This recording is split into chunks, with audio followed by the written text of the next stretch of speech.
Hello and welcome to my Lord of the Rings Rise to War video about countering Rohan. Why am I doing this video? Haru from my fellowship wrote me about this contest, so I looked it up in the Discord channel and it sounded fun and I was like, well, let's do a video because this is the most fun part about this whole game. Just trying out things like trying out the full Iron Warrior Legolas against those Mumakil armies to reduce the damage the Mumakils do, and then it does fairly well, but then I run into a Kyrune who stuns one or two unit types, so it does fairly bad, and then I try to use like through unit types because I'm like, if two units are stunned, then the third could still act, so a 3 unit army composition would be more stun resistant in that way. So I added 2 tanky units and then sentinels because Legolas can also use that point to protect elves from the dwarves. Um, but right now I'm talking about Rohan and why Rohan. You can see it on this map here. We are on the second season on server 35. I'm Erebor or Dwarf, and Rohan just stomped us hard. And yeah, you know what? The lake, the town, Lake Town, that battle flag alone almost reached 5 million deaths. Like a single battle flag, it was crazy. We could not hold. We got pretty stomped. So we had a lot of Rohan fights. So this is why I'm making this video. Against Rohan, I countered a lot of cavalry commanders, so like Theoden or Eowyn or Eomer, especially Theoden stomped me, just killed all my armies basically. He is very strong, I feel, with their tier 4 unit. And here is their tier 4 unit, it's the Marshal. You can see a very high speed, good damage, and also rather tanky since it's a cavalry unit.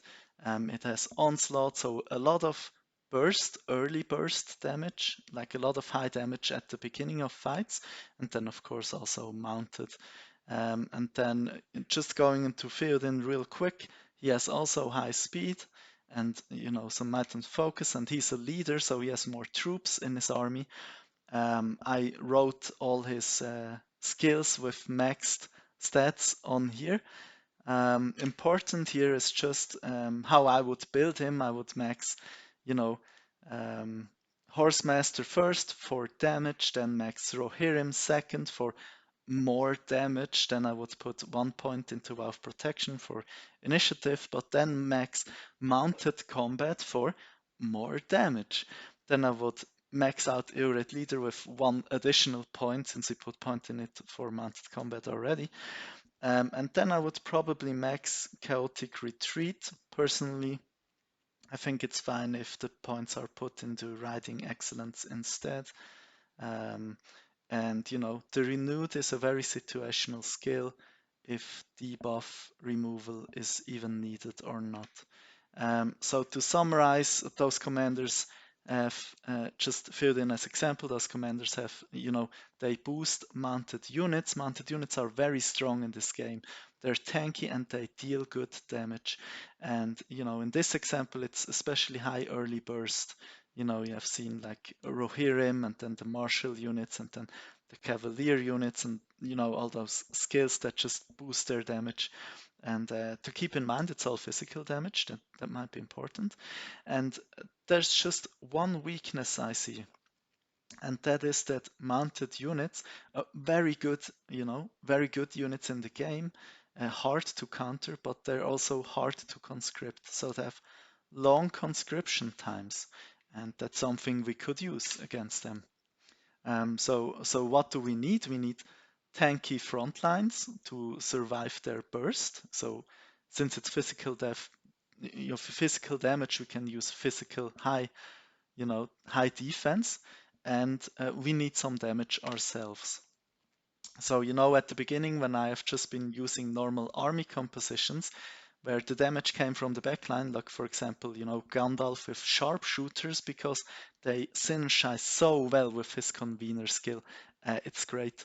And then maybe some guardians in the front line. Those armies just straight up died to those Theodens. Just Theoden comes, bam, boom, dead. So I actually switched my approach, and my new approach was to not use any squishy ranged unit. So I'm not conscripting any ranged units for a while now at all. So the thing is, um, when the damage came from sharpshooters or sentinels or something, we still need damage.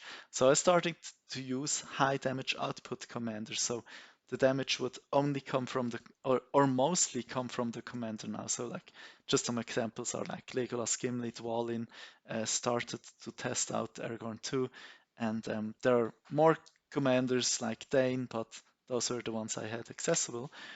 And then my army was just straight up tanks, just to, survive the enemy's burst and also to keep my commander in the fight as long as possible, just, to continue to dish out damage. You can see the units I recommend are like Iron Warriors and Guardians especially, and then, Cataphracts and Ram Riders can also be used. Since we can't just run on a one or a single unit or two units, we would run out of troops fast. So this is basically what I'm conscripting like constantly now. Um, and this is the Erebor Tier 4 unit. You can see it's a very high defense unit, very tanky unit, a little bit slow though. So marching around takes time and easily bounced. But they have additionally full armor, so physical damage reduction, which is great. And then also do additional damage against melee units, which is great too against, the Marshal or the Cavaliers or the Cataphracts or Ram Riders. Those are all mounted units that are melee. So if they are used, they will do more damage. You can see they do fairly good damage too for being such a tanky units. I love them. Then the Guardians. They're also, you can see at a low damage, high defense infantry unit, so they're a good tank unit as well. I recommend to use with shielding to also reduce some physical damage. And then the other units we can, mix in and conscript too, because we can't just run only two units. Is the Cataphracts, they're also a mounted unit, so also tanky, but then additionally they even have full protection. So again, enemy melee units like the Marshals are melee units. And then we also can mix in Ram Riders. They're also a mounted unit. Additionally, they do trample, so they lower the enemy's defense. So our high physical damage commander could do more damage. And now the important part is this is just you know, a sheet I made in like season one. But the point here is that every unit has a different conscription time and different conscription costs. And that is something we leverage here too, or use to our advantage, or try to use to our advantage. The most important ones are here. You can see that the marshals are very costly, like mounted units in general, like I said, they are very good but very costly, and I think that is basically like their only or their weak point in this game, that we are trying to play out, because you can see in comparison, if there is a Theoden with marshals and cavaliers and maybe cataphracts, and we use a Legolas with Iron Warrior, Guardians, and cataphracts too, then you can see, if we lose troops, and we will lose troops, of course, Theoden is super strong, but if we lose more troops, that's okay, because you can see the marshals take way longer to conscript, and they're like one of the most expensive good tier 4 units I believe there are. I think Swan Knights are also have a very high, very long conscription time, and also I think almost the same total resource cost,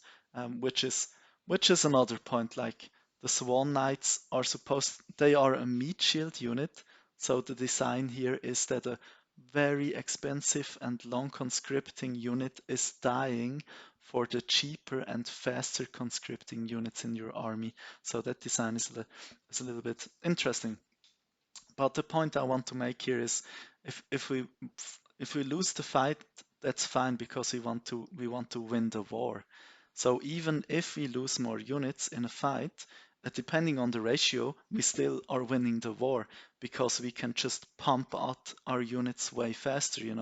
You can see the Iron Warriors close to the Cavaliers in resource costs and faster conscripted, and Guardians way faster conscripted. So we just put out way more units. And might win the war even when losing more troops. So just two examples I can show here. This is a Legolas against Theoden fight.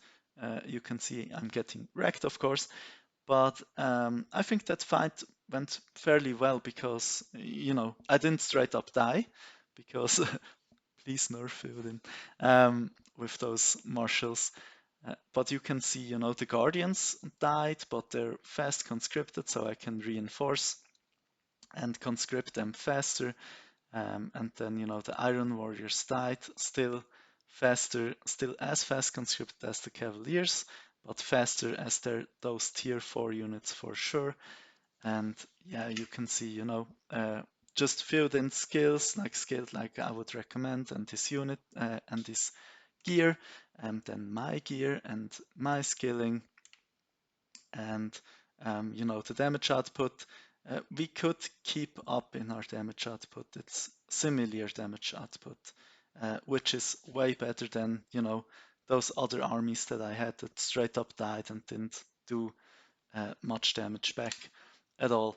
Then another example, just to show that I'm using, the same setup basically on all my commanders, and they, overall do well against those cavalry commanders here. An Eowyn example, you can see a lot of marshals died, so they are a long conscripting unit, and those cavaliers died, which are a long conscripting unit.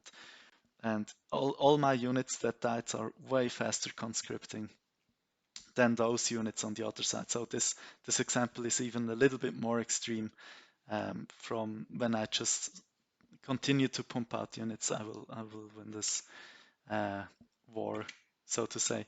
And then Eowyn's gear and skills just to show, and then my gear and skills. To be fair, this Dwalin seems to have more respect, more skill points, I guess. And then you can see we pumped out even more damage. So those are just two examples. Just give it a try, and see if it works for you or not against those strong Rohan Cavalry Armies. It's the best approach I have found so far for me. That doesn't mean it's the best out there. Maybe you have found something else that works better against those Rohan Cavalry armies. If yes, then please share in the comments, because we were getting destroyed. So I'd love to hear how you would counter Rohan Cavalry armies. And yeah, just try it out. I think it's the most fun part in this game, to try out things. And yeah, thanks for watching.